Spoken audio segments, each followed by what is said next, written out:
आज मी तुम्हाला तांदळाच्या पिठापासून खुसखुशीत, कुरकुरीत, पौष्टिक अशा डाळी घालून साऊथ स्पेशल स्नॅक्स म्हणजेच चेक्कलू किंवा याला तुम्ही पुरीही म्हणू शकता. अगदी कोणालाही आवडेल इतक्या छान तयार होतात. मुलंही आवडीनं खातील. तर वेळ न घालवता रेसिपीला सुरुवात करूया. नमस्कार, मी ज्योती. ज्योतिष किचनमध्ये सर्वांचं खूप खूप स्वागत आहे.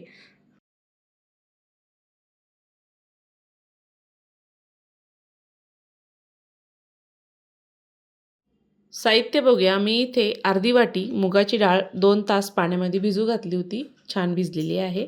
हरभऱ्याची डाळ ही अर्धी वाटी घेतली. तीही 2 तास छान पाण्यामध्ये भिजू घातली. इथे 4 ते 5 हिरव्या मिरच्या, लसूण आणि खूप सारा कढीपत्ता. 2 चमचे जिरं घेतलं. 1 छोटी वाटी तीळ घेतलेली आहे. 2 चमचे धने घेतलेले आहे आणि भाजलेले आपण अर्धी वाटी शेंगदाणे घेतले. आता सर्व साहित्य इथे बघितलेलं आहे. छोटं मिक्सरचं भांडं घेतलं. त्यामध्ये धने टाकून घेतले आणि जिरंही आपल्याला ह्यामध्ये टाकून घ्यायचे. आपण ज्या हिरव्या मिरच्या घेतलेल्या होत्या त्या अशा तोडून टाकायच्या आहे. म्हणजे मिक्सरमध्ये छान अशा बारीक होतील. सर्व मिरच्या टाकून घेतल्या. लसूण टाकायचा, झाकण लावायचं आणि आपल्याला हे कोरडंच असं मिश्रण फिरवून घ्यायचं. ह्या पद्धतीने आपण इथे मिक्सरला छान असं फिरवून घेतलेलं आहे. ह्या मसाल्यामुळे पुरीला खूप छान चव येते. त्याच्यामुळे हा आवर्जून मसाला करायचा आहे. आपण इथे आता जो कढीपत्ता घेतलेला होता, त्याचे छान असा धुवून आणि त्याचे पानं काढून घ्यायचे आणि बारीक करून घ्यायचं आहे. तुम्ही जेवढा कढीपत्ता टाकाल तितकी ही पुरी छान लागते. मी भरपूर सारा इथे कढीपत्ता आणलेला आहे, झाडाचा तोडून आणलेला आहे.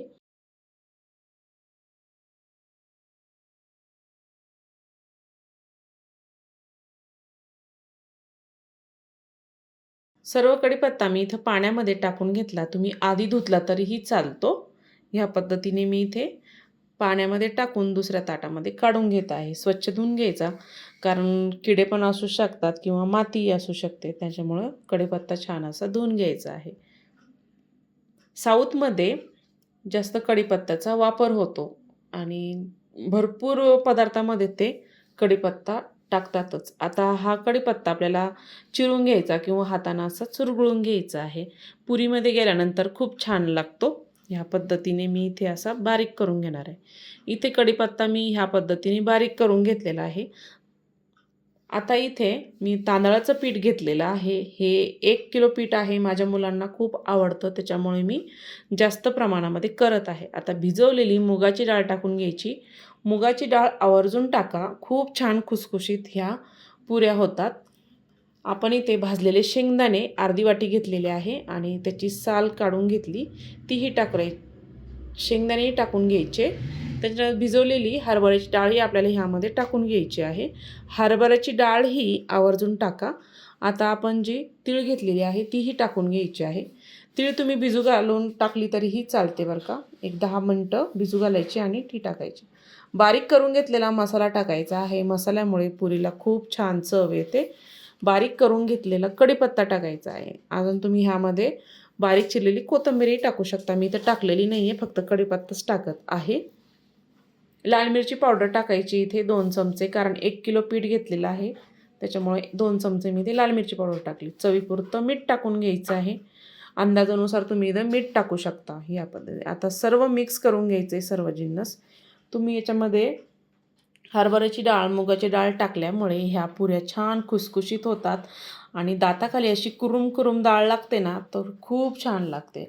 आता आषाढाचा महिना चालू झालेला आहे. अशा पद्धतीने तुम्ही अशा पुऱ्या तांदळाच्या पिठाच्या करू शकता. आता मी इथे आपल्याला इथे कडकडीतच गरम पाणी टाकायचं आहे. गरम पाणी टाकल्यामुळे हे पीठ छान असं भिजवलं जातं आणि पुऱ्या करताना मोडत नाही. त्याच्यामुळे मी कडकडीतच पाणी टाकलेलं आहे. पाणी टाकून चमच्याने आपल्याला मिक्स करून घ्यायचं आहे. आवश्यकतेनुसार थोडं थोडं करत पाणी टाकायचं आहे. मी ते थोडं थोडं करत पाणी टाकून चमच्यानेच मिक्स करत आहे, कारण ते खूप गरम आहे. हाताला चटके बसू शकतात. त्याच्यामुळे चमच्याने मिक्स करून घ्यायचं सुरुवातीला आणि थोडी वाफ निघून दिली की हाताने छान असं मळून घ्यायचं आहे, भिजून घ्यायचं आहे ह्या पद्धतीने. आता मी संपूर्ण इथे हाताला सोशेल इतकं थोडं थंड झालं होतं आणि त्याचा असा छान पिठाचा गोळा तयार करून घेतला. त्याच्यामध्ये 1 ते 2 चमचे तेल टाकायचं आणि पुन्हा आपल्याला तेलामध्ये हे पीठ मळून घ्यायचं आहे. म्हणजे छान आपल्याला ह्याच्या पुऱ्या करता येईल ह्या पद्धतीने. बघू शकता तुम्ही. आता जास्त पातळही नाही आणि जास्त घट्टही नाही, ह्या पद्धतीचं पीठ आपल्याला भिजवायचं आहे. झाकण ठेवायचं, एक 10 मिनटं छान 15 मिनटं भिजू द्यायचं आहे. 10-15 मिनटानंतर पीठ आपलं छान भिजलेलं आहे, अजूनही कोमट आहे, त्याच्यामुळे पीठ छान तयार झालेलं आहे. ह्या पद्धतीने छोटे मोठे तुम्ही साईजचे गोळे घेऊन आपल्याला याच्या चक्कल्या म्हणतात त्याला साऊथमध्ये. आम्ही हैदराबादला अशाच माझ्या मैत्रिणी करायच्या, तर माझ्या मुलांना खूप आवडायच्या. तर आपण आज तुम्हाला शेअर करावं म्हटलं ही रेसिपी, तर मी तुमच्यासोबत ही रेसिपी शेअर करत आहे. त्यांच्याकडं साऊथमध्ये कसं आहे, फेस्टिवल असलं ना काही, तर तेव्हा अशा पुऱ्या तयार करतात. मी इथे एक कवर घेतलं आणि पुरी प्रेसचं मशीन घेतलेलं आहे. तेल लावून घेतलं कवरला आणि त्याच्यामध्ये ही लाटी ठेवायची आणि अलगद असं दाबून घ्यायचं, जास्त प्रेस नाही करायचं. तेव्हाच अशी पुरी तयार होते. बघू शकता, 1 सेकंदही लागत नाही. अशा पुऱ्या झटपट तयार होतात. एकदा तेल लावून घेतलं ना कवरला, नंतर अजिबात तेल लावायची गरज नाही. आता अशाच आपण याच्या पुऱ्या तयार करून घेणार आहे. मी सुरुवातीला तेल लावलं होतं, परत लावायची अजिबात गरज नाही. ह्या पद्धतीने छान असा पातळ पेपर घ्यायचा, कागद घ्यायचा आणि अशा पुऱ्या आपण तयार करून घ्यायच्या. तुमच्याकडं जर अशी पुरी प्रेस नसेल तर तुम्हाला मी दुसऱ्या पद्धतीने दाखवणार आहे.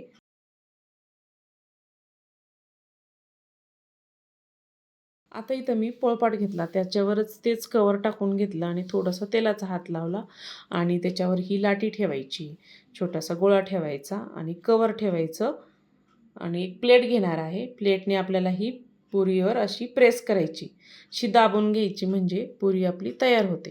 ह्या पद्धतीने थोडंसं असं हाताने फिरून घ्यायचं किंवा लाटण्यानं फिरून घ्यायचं. आणि तुमच्याकडं जर पुरी प्रेस असेल ना, त्यांनी झटपट अशा ह्या पुऱ्या तयार होतात. एकसारख्या मस्त पातळ तयार होतात. तळायलाही छान सोप्या जातात. पातळच करायच्या म्हणजे छान कुरकुरीत खुसखुशीत तयार होतात. आता मी अशाच पुऱ्या तयार करून घेणार आहे. गॅसवर आता कढईमध्ये तेल छान गरम झालेलं आहे. आता पुरी सोडलेली आहे. एक पुरी सोडल्यानंतर वरती आल्यानंतरच दुसरी टाकायची, म्हणजे एकमेकाला चिटकत नाही आणि छान अशा पुऱ्या तळल्या जातात. हैदराबादला आम्ही राहायचो त्यावेळेस तिथे संक्रांतीला आणि दसऱ्याला अशा ह्या पुऱ्या तयार करायच्या. तर माझ्या मुलांना खूप आवडायच्या. माझ्या बाजूच्या मैत्रिणी होत्या ना, त्या आम्हाला या पुऱ्या द्यायच्या. चला म्हटलं तुम्हाला आज याची रेसिपी आपण शेअर करूया. खूप मस्त होतात. अगदी तुम्ही 1-2 किलोच्या जरी केल्या ना, तरी छान महिनाभर टिकतात. अजिबात खराब होत नाही. चवीला तर अप्रतिम लागतं आणि मस्त अशा खुसखुशीत तयार होतात. काय फक्त थोड्याशा डाळी टाकल्या आहेत आणि तांदळाचं पीठ आहे आणि रेशनचा तांदूळच घ्यायचा, काही दुसरा तांदूळ घ्यायची गरज नाही आहे. आणि आपल्याला ह्या पुऱ्या छान अशा गोल्डन कलर येईपर्यंत तळून घ्यायच्या आहे. मस्त अशा बघता क्षणी खाव्याशा वाटेल. अजिबात तेलकट पण झालेल्या नाही आहे. मस्त अशा तयार होतात. तेलही निथरून जातं. तुम्ही दुसऱ्या पुऱ्या केल्या ना, त्या तेलकट होतात, पण ह्या तांदळाच्या पुऱ्यात अजिबात तेलकट होत नाही. आपल्या पुऱ्या छान तळलेल्या आहे. आपण ताटामध्ये काढून घेणार आहोत.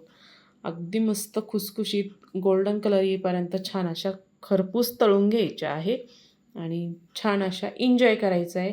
या पावसाळ्यामध्ये, आषाढाच्या महिन्यामध्ये अशा नवीन पद्धतीच्या पुऱ्या तुम्ही नक्की तयार करून बघा. आजची रेसिपी आवडली असेल तर ज्योतिष किचन चॅनलला नक्की सबस्क्राईब करा, बेल आयकॉनला क्लिक करा, म्हणजे नवीन रेसिपीचे नोटिफिकेशन सर्वात आधी तुम्हाला मिळेल. फेसबुकवर बघत असाल तर फॉलो करा आणि हो, हा व्हिडिओ कुठून बघत आहात नक्की कमेंटमध्ये कळवा. आता मी सर्व पुऱ्या अशाच तळून घेणार आहे आणि छान अशा एन्जॉय करणार आहे. तुम्ही ह्या चहासोबतही खाऊ शकता. मस्त अशा तयार होतात आणि याच्यामध्ये तुम्ही अजून कोथिंबीर टाकली तरीही चालते.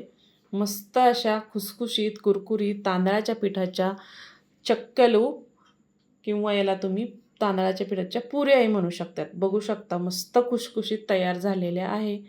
आणि आजची रेसिपी तुम्हाला आवडली असेल तर तुमच्या नातेवाईकांना, मित्रमैत्रिणींना जास्तीत जास्त व्हिडिओ शेअर करा, लाईक करा संपूर्ण व्हिडिओ बघितल्याबद्दल सर्वांचे धन्यवाद.